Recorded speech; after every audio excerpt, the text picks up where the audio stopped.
Hi guys, this is our last day here in Puerto Galera at hindi natin inaasahan na ito pala ang pinaka-solid na experience sa ating biyahe. Mula sa nakakamanghang talon hanggang sa mga unggoy na malayang gumagala sa taas nito. Hindi rin namin pinalampas maligo sa Pebble Beach or Virgin Island. Pero teka, kala namin tuloy-tuloy na ang adventure tapos biglang may plot twist. Nasiraan kami ng motor so sakto pa talaga sa gitna ng biyahe. Pero sabi nga nila, hindi kumpleto ang adventure kung walang kunting aberya. At sa totoo lang, habang naghihintay ng tulong, mas lalo namin na-appreciate ang napakagandang overlooking view dito sa Puerto Galera. Minsan, ang mga hindi inaasang pangyari ang nagiging pinaka-memorable na parte ng ating adventure. Kaya pag napunta ka dito, i-enjoy mo lang ang mapakagandang tanawin at syempre, sa mga biglaang plot twist. Ito na ang day 3 namin sa Puerto Galera na punong-puno ng saya at kwentin ka ba na isang karanasang hindi natin makakalimutan. At samahan nyo kami sa panibagong adventure and this is Calderon's Vlog and watch this.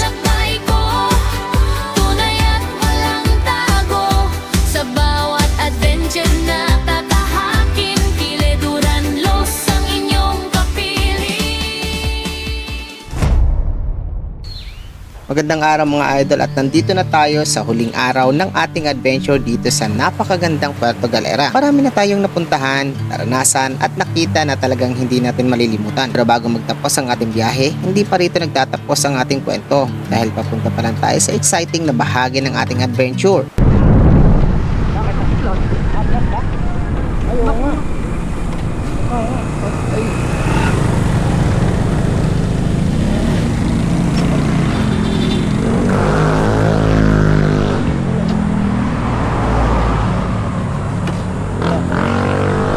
Malayo pa. Meron ba dito? Naplat pa kami mga idol. Naplat pa kami sa daan. Ayan na. Grabe.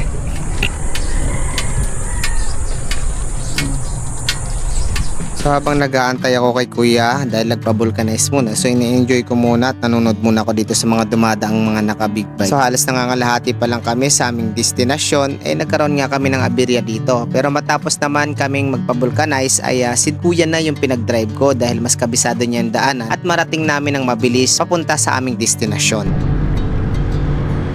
Habang binabaybay natin ang mga palikulikong kalsada ng Puerto Galera, papansin natin na medyo may kalayuan ang agwat ng bawat destinasyon na ating pupuntahan. Ngunit sa kabila nito, hindi mo halos maramdaman ang pagod sa biyahe. Sa bawat lipo ng daan, sasalubong sa iyo ang mga kahangahanging tanawin, mga luntiang kabundukan, malalawak na kagubatan at mga bahagi ng dagat na tila kumikislap sa ilalim ng sikat ng araw. Isa ito sa mga dahilan kung bakit kakaiba ang Puerto Galera. Hindi lamang mga destinasyon ang nagbibigay saya, kundi maging ang mismong paglalakbay papunta sa mga ito para kang nasa isang moving postcard na punong-puno ng natural na kagandahan. Kaya habang patuloy tayo ng maandar, damdamin natin ang bawat tanawin at bawat sandali ng ating paglalakbay.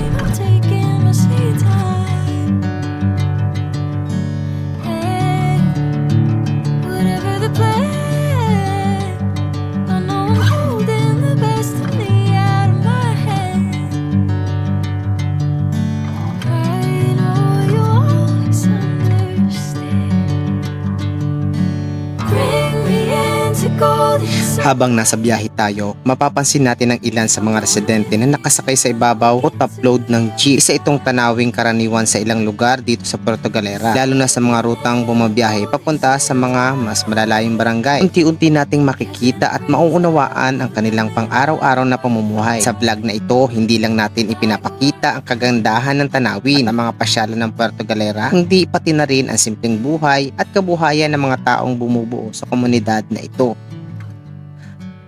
Andito tayo ngayon sa isa sa pinakasikat na atraksyon dito sa Puerto Galera, ang kahangahangang Tamaraw Falls.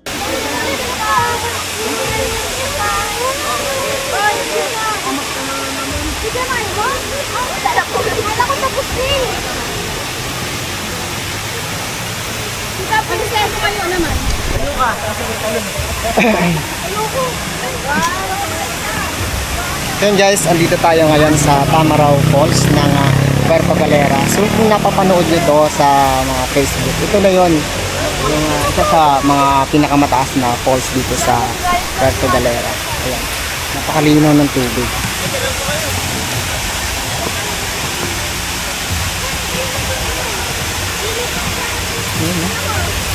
Para siyang nasa Enchanted. Para nasa Enchanted dito.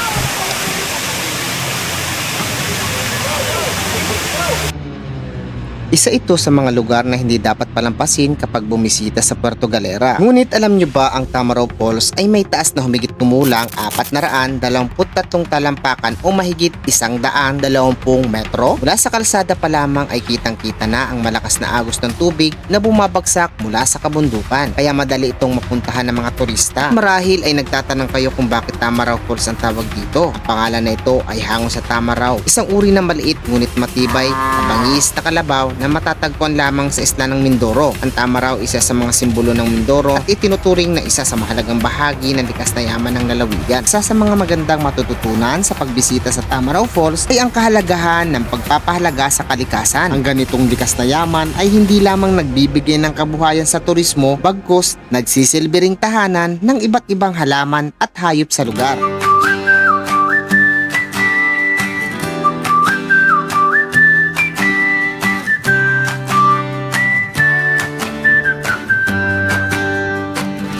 Sa bawat daan na aking tinatahak, may kwento ang bawat yapak. Bundok man o dagat, ang tanawin kasama kayo.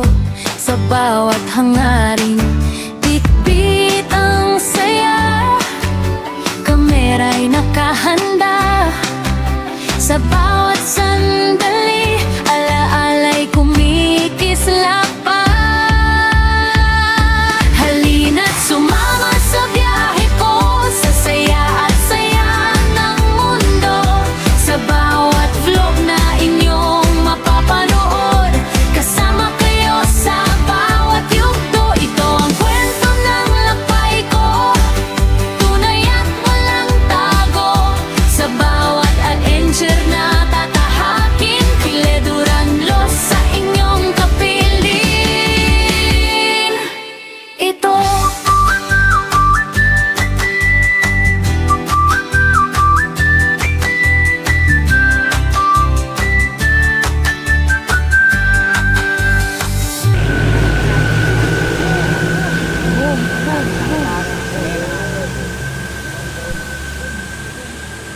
Okay.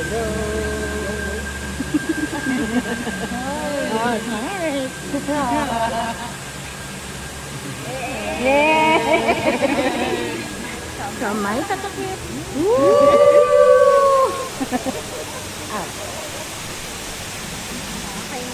Thank you.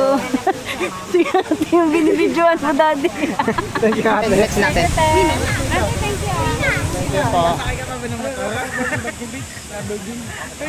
Punta naman natin yung Virgin Island. So pagkatapos nito, diretso na tayo ng Rizal. Ayan. So, I-message ko si Karet.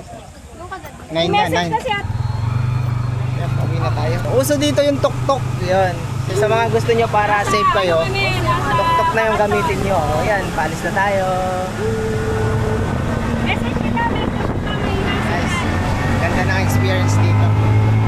mamaya na tayo mag-usap.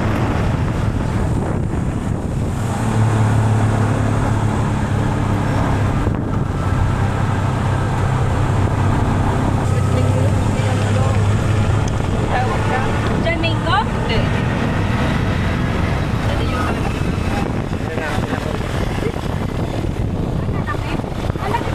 Ito na tayo. Ayan yung... Pwede kayo maligo dyan, ha? Ayan, dito yung overlooking niya. So dito, meron kayo makikita ng Mama Mary sa dulo. Pwede rin kayo maligo dito. Pag nadaan kayo dito, guys.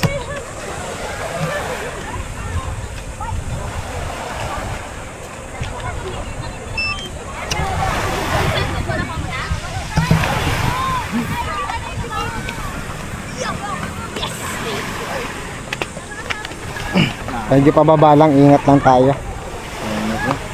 Kasi medyo matarik dito. Medyo matarik yung daanan. Yan, pwede tayo maligo dito. Pwede tayo maligo, pwede natin kuhaan ng drone. Yan ang maganda rito, walang masyadong restriction pagdating sa Drone shot. Ayan. Yung pa ako dun. Talan tayo siya. Punta tayo dito sa dulo. Ano tayo? Ayan. Yan, welcome dito sa Virgin Island. Ayan. Malalim na ang tubig dito. Ayan, guys. Ganda ng view guys. Ang ganda. Sorry.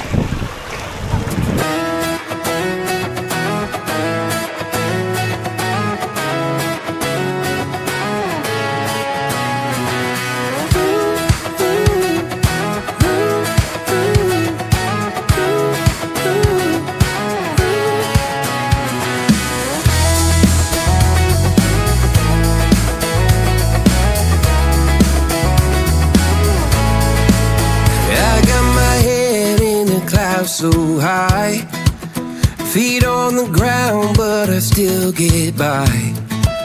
Rules were made for someone else to try, but not me, not me. They said slow down, son, take your time, but I was born running every stop sign. Sky is the limit, no chance to hold. Sky is the limit, I'm breaking the mold. Sky is the limit, I'm out of control tonight.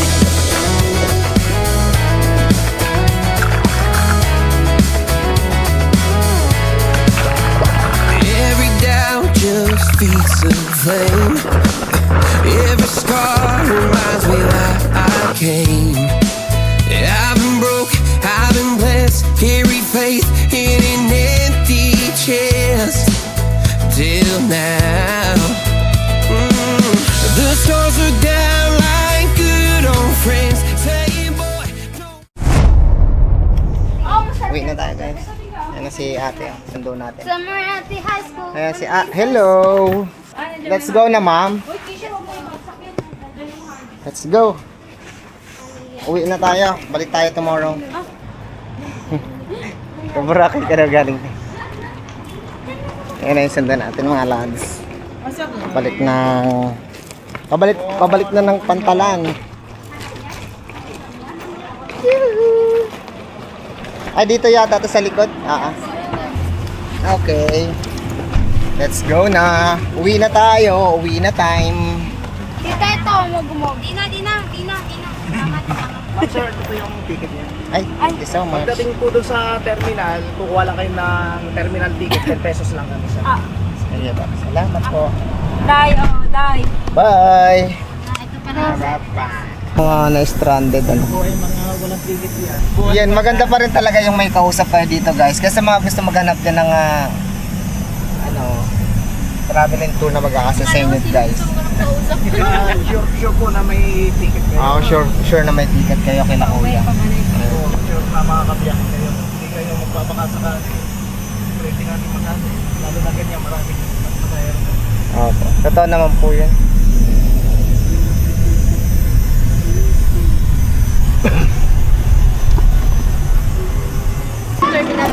Magkano terminal? Ito tayo dito. Kapag nagsapera kami, may discount pa kami sa susunod. Thank you. Meron po, sure. Thank you so much po kay ma'am Love po. at saka yung kasama nyo Miss Arya. si Miss Arian. Thank you so much. Traveling tour. Magbabayad. Galera Escapes. Ayan, shoutout sa Galera Escape dito sa Puerto Galera. And thank you so much sa oras at saka sa pag-assist sa amin dito. God bless. Okay na tayo mga lords. Yung problema dito kasi, yung mga hindi nakakuha ng ticket. Kasi mga DIYers. Mostly mga DIYers. Kaya ganun. Tayo kasi nag-ano tayo sa travel and tours. Kaya meron na tayong ticket.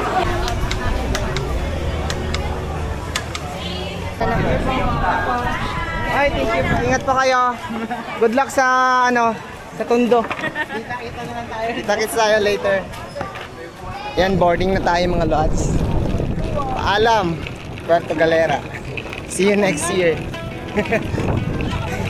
Pabalik na. Saan ang barko At dito nagtatapos ang ating adventure sa Puerto Galera. Hindi lang magagandang tanawin at masasayang karanasan ang aming maiuwi, kundi ang mga alaalang mananatili habang buhay. Sa bawat alon ng dagat, sa bawat hakbang sa buhangin, at sa bawat hamon ng aming hinarap. Mas lalo naming napatunayan na ang tunay na yaman ay hindi nasusukat sa pera, kundi sa mga karanasang nagbibigay saya at inspirasyon sa buhay. May mga pangarap kang puntahan ng isang lugar, huwag kang matakot na simulan ang iyong paglalakbay. Minsan, pinakamagandang kwento ay nagsisimula sa isang simpleng desisyon na lumalabas sa iyong comfort zone. Kaya patuloy tayong mangarap, maglakbay at tuklasin ang ganda ng ating bansa. Maraming salamat sa pagsama nyo sa aming Puerto Galera adventure. Huwag kalimutang mag-like, mag-share at mag-subscribe na rin para laging updated sa ating kwento at paglalakbay. Hanggang susunod nating adventure, and this is Caldron's Vlog. Thank you for watching.